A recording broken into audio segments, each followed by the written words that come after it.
Улсын хурлын дарга Зандаа үгийн инхолд Канада улсад албан ёсоор айлчлахдаа тус улсын нийтийн танхимын спикер Эндрю Шертэй уулзсан юм а. Уулзалтын үеэр улсын хурлын дарга хоёр орны харилцаа, эдийн засаг, бизнесийн салбарт амжилттай хөгжиж байгаад сэтгэл хангалуун байгаагаа дуулгаад цаашид боловсрол, соёл урлаг, хөдөө аж ахуй, батлан хамгаалахын салбарын хамтын ажиллагааг өргөжүүлэх хүсэлтэй байгаагаа илэрхийлсэн юм а. Мөн Канада улсын боловсролын систем дэлхийд тэргүүлэх байраа эзэлдгийг улсын хурлын дарга онцлоод Монголоос оюутан сургах хүсэлтэй байгаагаа уламжиллаа. Ноён Эндрю Шер улсын хурлын даргатай Монгол улсын иргэдэд олгох визний нөхцлөө харьцангуй хөнгөвчлөх боломжийн талаар санал солилцсон юм а. Канада улс манайд 4 жилийн өмнө дипломат төлөөлөгчийн газраа нээсэн хэдий ч визний асуудлыг Бээжин дэх элчин сайдын яам шийддэг. Тиймээс улсын хурлын даргагийн инхолд виз олгох нөхцлөө Америкийн нэгдсэн улстай адил болгох саналаа энэ үеэр илэрхийллээ. Канадын парламент нь Сенат нийтийн танхимаас бүрддэг бөгөөд Сенат нь бүс нутаг мужуудыг төлөөлсөн 105 гишүүнтэй бол нийтийн танхим нь 308 гишүүнтэй. Гишүүд нь 4 жилийн хугацаатай сонгогддог байна. Монгол Канада хооронд дипломат харилцаа тогтоосны 40 жилийн энэ жил тохиож байгаа юм. Тиймээс энэхүү ойн жилд улсын хурлын дарга Зандаа үгийн инхолд Канада улсад албан ёсоор айлчилсан хоёр улсын харилцаа хамтаа ажиллагаанд улам ахиц авчрах ач холбогдолтой болсон. Улсын хурлын дарга ноён Эндрю Шертэй уулзах үеэрээ хоёр улсын харилцааг эрхчлүүлүүдэд иж бүрэн түншлэлийн түвшинд хүргэх зорилтыг Монголын талд тавьж байна гэдгээ илэрхийлсэн. Канадын виз бол маш хатуу байдаг. Америкийн нэгдсэн улсынхтай адилхан дэглэм рүү орно гэж одоо 10 жилээр олон удаагийн тэгээ оюутан сурах гэж байгаа оюутанд бол хөнгөлөлтөө нөгөө маш олон 10 цаас шаардлагаа болно. Улаанбаатар паспорт авдаг болно гэх мэтийн өрсөлдөх бодолтой байгаа юм билээ.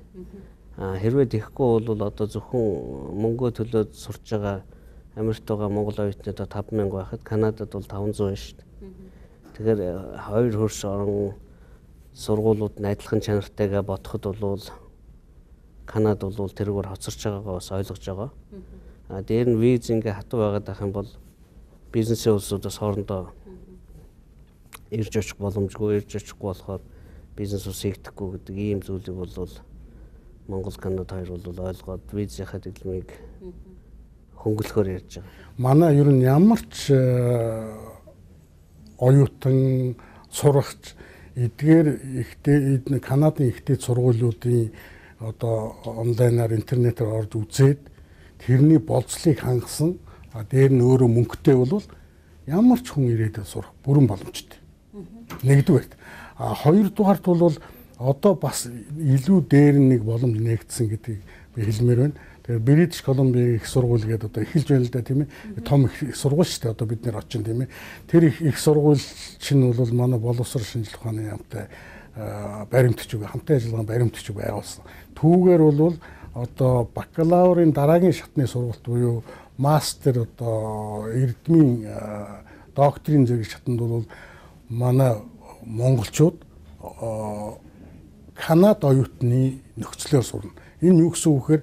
Энэ чинь бол олон улсын оюутан гэх юм бол одоогийн их сурд $20,000 төлдөг бол Канада оюутан бол 12, 15 тэгээ сургуулиас хамаарат бага мөнгө төлж явах жишээ. Тэгэхээр чи тэр бүрэн боломжтой байна. Нэг хоёрдугаар нэг том одоо элчин сайд яваад наа баярлуулж байгаа юм гэхээр эдний одоо Харпер ерөнхий сайдын 2 дахь 100 гарын хүн эдний цагаачлалын сайд Джейсон Кейне саяхан мэдээлэл хийхдээ мөн одоо мастер болон докторийн шатны сургалтанд монголчууд бол визийн ямар нэгэн одоо тийм барьер одоо саад хийхгүй бүгдийг нь оруулна гэсэн. Тиймээс энэ бол том боломж л гэж үзэж байна.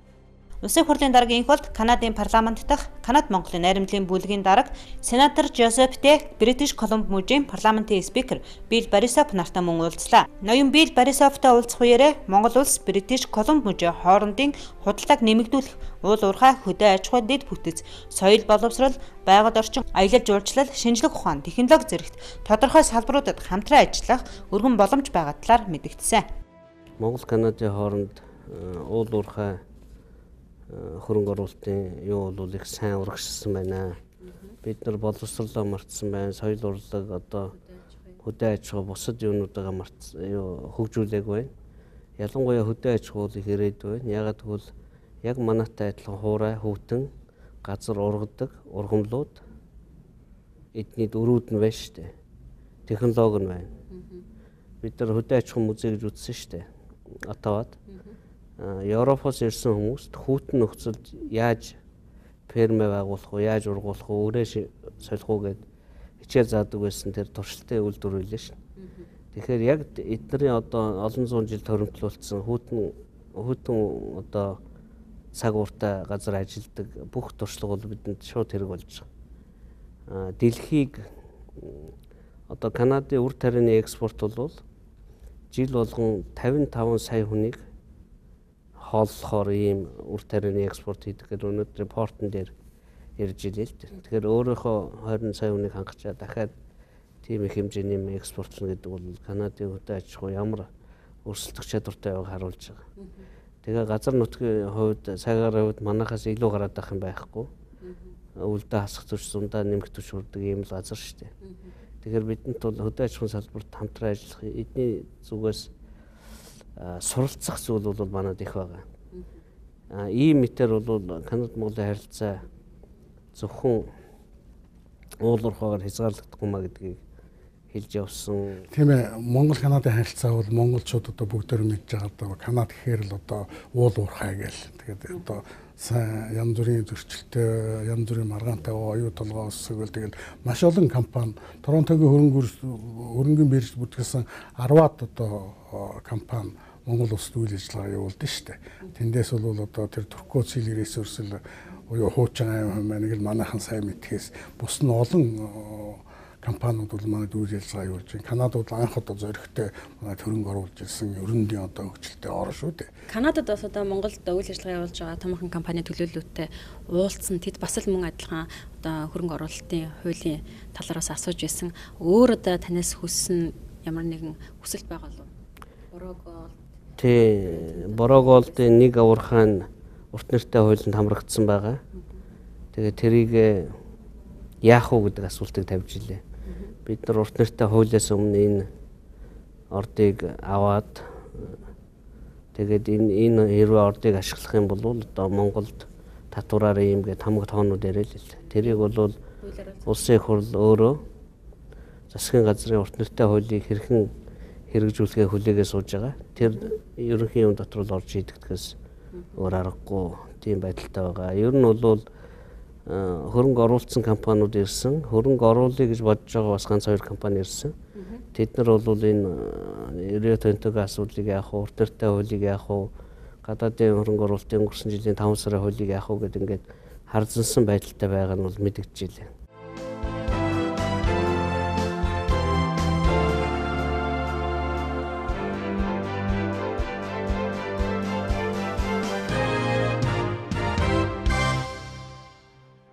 Канадын Бритиш Колумб мужийн Ванкувер хот нь Канадын 3 дахь том хот юм а. Тус хотын эдийн засгийн үндсэн салбар нь уулуурхай, модны аж ахуй, түүхэн эдийн олборлолт байдаг байна. Мод бэлтгэлээрээ Канада улс нь дэлхийд 3 дугаар байрт бичигддэг. Канадын засгийн газрын агентлаг болох Бритиш Колумб мужийн ойн шинжилэл хөрөнгө оруулалтын агентлагийн үйл ажиллагаатай улсын хурлын дарга мөн танилцсан юм а. Канадын ой модны 95% нь төрийн мэдэлд байдаг учраас модоо хангалттай ашиглаж нөхөн сэргээлтийг ч өндөр хэмжээнд хийдэг байна. Цаг агарын хувьд бол манай хоёр орн бол адилхан газар нутгийн хувьд бол алслагдсан бол тийм учраас 3 дахь хөрш эдийн засгийн 3 дахь хөрш байх хэрэг зэрэг боломжтой бол.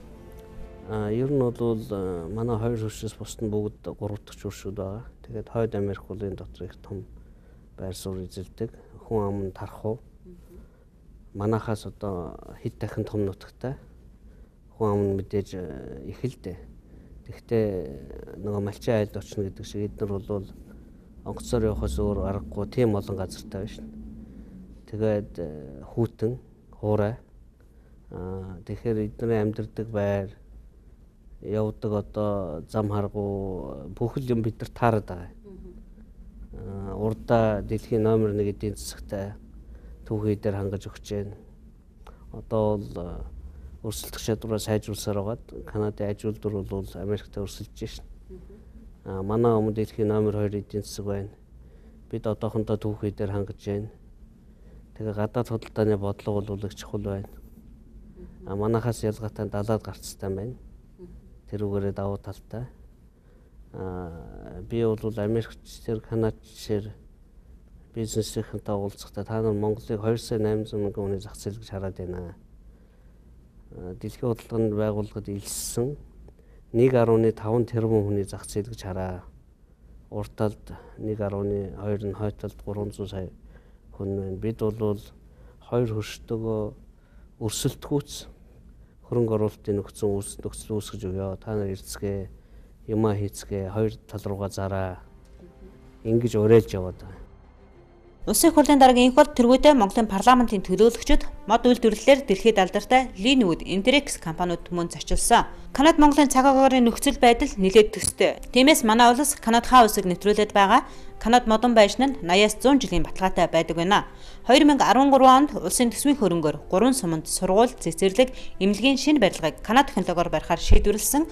Тиймээс улсын хурлын дарга Linwood компанид зочлохдоо олон нийтийн барилгын стандарт манай улсад хэрэгтэй байгаа талаар компани удирдлагуудад хэлж барилга хот байгуулалтын сайдын захиаг гардуулсан юм. Олон нийтийн барилга буюу сургууль, цэцэрлэг, эмнэлэг дээр стандарт батлагддаг байна. Тэгээд энэ манай барилга хот байгуулалтын яамны сайдын захиа байна. Манай энэ яамныхан энэ стандартаа хурдан батлах юм бол энэ 3 сумын төв явах гэдэг байгаа. Тэгээд танахаас копидох гэдэг. Linwood компани манай улсын шинжлэх ухааны технологийн их сургуультай хамтран ажилладаг байна. Тус сургуульд загварын 2 байшин барьж өгснөөс гадна шинэ сум төсөл дээр ажиллаж байгаа юм.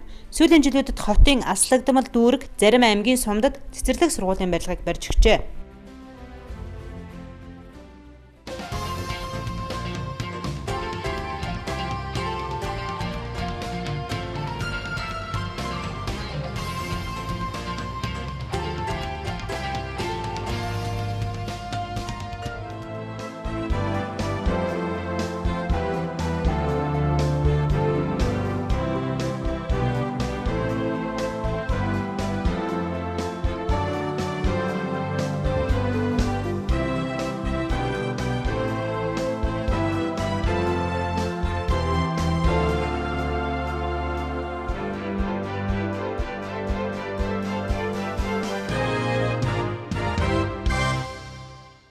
Улсын хурлын дарга инх болд альчлалынхаа хүрээнд мөн Ванкувер хотын усан бомбын үйл ажиллагаатай танилцлаа. Энэ бомбтод дотоодын болон олон улсын худалдаа аюул жуулчлалын гарц болсон хамгийн том хөдөлгөөн ихтэй бомб юм байна.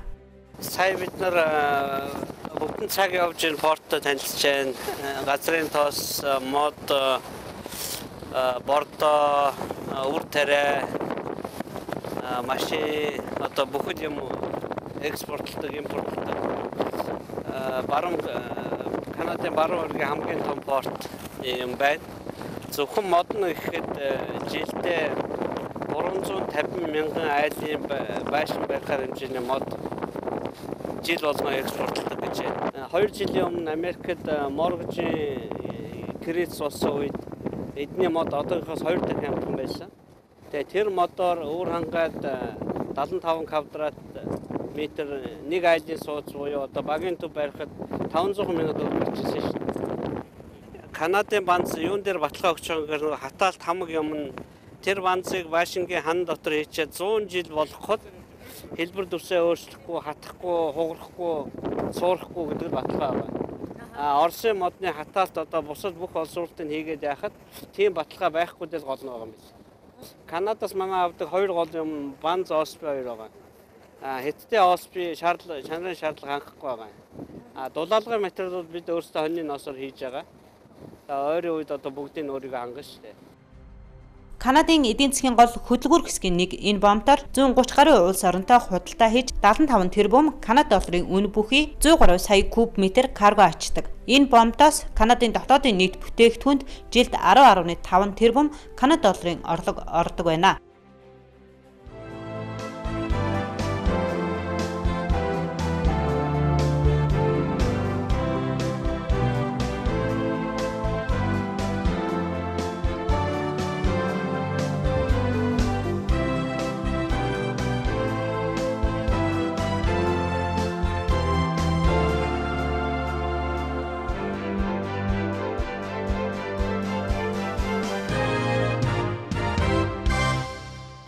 Америкийн нэгдсэн улс Канада улсад хийж байгаа албан ёсны айлчлал өндөрлөж байна. Тэгээд улсын хурлын даргын хуваар Америкийн нэгдсэн улсын төлөөлөгчдийн танхимын дарга спикертэй уулзч анхны уулзалтыг хийлээ. Тэгэхээр улсын хурлын даргын түвшинд энэ одоо хийгдэж байгаа анхны ажил гэж ойлгож байгаа.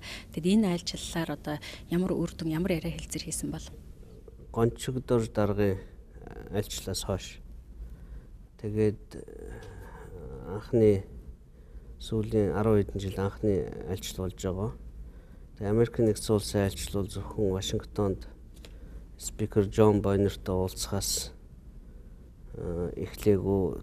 Тэрнээс өмнө тэрнээс хойно бол 2-3 хот олон үйл явдал давхцсан. За Америкийн нэгдсэн улсын парламентын доод танхим бол маш их завгүй үе таарсан. Төсвөө зардлаа бууруулж чадаагүй учраас бүх төсвөө 10% автоматар хасдаг хууль нь үйлчлээд эхэлсэн. Тэгээ санал хураалт явах гээд яруу сандруу улсууд л байсан. Тэгээ Америкийн нэгдсэн улсын айлчлалын ихэнх нь бол Вашингтоноос өөр хотуудад бол үргэлжлэж явагдсан байна. Нэлээд ажил хэрэг болохоор ийм уулзалтуудыг хийлээ. Тэгэхээр эргээд одоо үр дүнгийн дүгнийг гэвэл эргээд ажил хэрэг болохын тулд одоо ямар манай талаас ямар хүчин чармайлт гаргуул дээр бол Америкийн нэгдсэн улсын худалдааны танхимтай худалдааны яамныхантай гадаад яамны одоо орлого цайттай Brookings институттай гэдэг ингээд уулзалтууд бол нэлээд их хийгдсэн байна. Бид бол 3 дахь хөрш гэж үздэг Америк улсыг. Америк улс ч гэсэн 3 дахь хөршөө гэж ойлгож тэрийг байнга ярьж явдаг. Улс төр одоо тусламж эдийн засаг бол сайн байгаа. За хөрөнгө оруулалтын дээр хүрэхээр бол гацаад байдаг. Тэгэхээр Америкийн том компаниудын хөрөнгийг Монголд оруулахын тулд одоо шатлсан 3 хэлцээр бид нар байгуулах хэрэгтэй. Бид бол дөнгөж эхний хэлцээртэй яваа. Мэдээж Америкийн зах зээлийг өөртөө нээж чөлөө судалгааны гэрээ байгуулах нь манай улсын зорилго байгаа. Тэгэхийн тулд 2 өөр хэлцээрийг өмнө байгуулж шатаараа явах хэрэгтэй. Хамгийн ихнийх нь Transparency Agreement буюу одоо ил тод байдлын гэрээ байгаа. Энийг улсын хурл удахгүй батлах зөвшөөрлөг зөвтгөх байх. Тэрнийг батсны дараагийн шат бол TIPA гэдэг Trade Investment Framework Agreement гэдэг. За энэ хоёр баталсан байхад бол Free Trade Agreement буюу чөлөө тодорхойлолтын хэлцээр хийхэд их амар болох. Монголд үйлдвэрсэн бараа эднийх рүү татваргүй ордог. Америкийн барааг мөн адилхан бид нар татваргүй авах юм өөр хүлээн л дээ. Гэхдээ чөлөө тодорхойлолтын хэлцээр бол улс болгоны хооронд байгуулсан, салбар болгоны байгууллагын хооронд байгуулсан маш их өргөн үрээтэй байдаг учраас өнөөдөр тэр нь тэг энэ ингэнэ гэж ярихад бол эрт байгаа. Гэхдээ Америк руу чөлөө тодорхойлолтын хэлцээртэй болсон улс руу бусад улсын хөрөнгө бас орж ирж юм үйлдвэрлэгдээд манай газар нутгийн үйлдвэрлэгдээд эднэр рүү хачигддаг ийм бас давуу тал байгаа. Тэгэхээр энэ бол зөвхөн Америк Монголын хооронд хийх гэж байгаа чөлөө тодорхойлолтын хэлцээр биш. Манай улс руу хөрөнгө оруулалтыг татах бас нэг сууг болох гэдэг. Тийм учраас бид одоо ингээд үе шатаараа яваад байгаа л да.